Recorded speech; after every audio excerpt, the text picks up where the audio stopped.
अकोला जिल्ह्यात सोमवारी सायंकाळी झालेल्या वादळी वाऱ्याने मोठे नुकसान केले।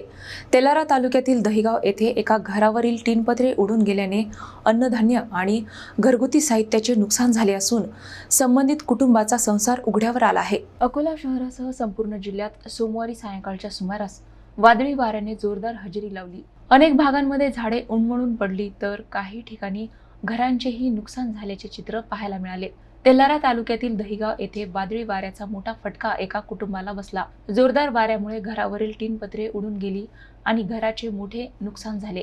यामुळे घरात ठेवलेले अन्नधान्य, कपडे तसेच इतर जीवनावश्यक साहित्य पावसात भिजून खराब झाल्याचे सांगितले जात आहे। अचानक आलेल्या या नैसर्गिक संकटामुळे संबंधित कुटुंबाचा संसार अक्षरशः उघड्यावर पडला आहे। नुकसानग्रस्त कुटुंबाने प्रशासनाकडे मदतीची मागणी केली असून पंचनामा करून आर्थिक सहाय्य देण्याची अपेक्षा व्यक्त केली आहे। वादळी वाऱ्यामुळे जिल्ह्यातील इतर भागातही किरकोळ नुकसान झाल्याची माहिती समोर येत असून प्रशासन परिस्थितीवर लक्ष ठेवून आहे।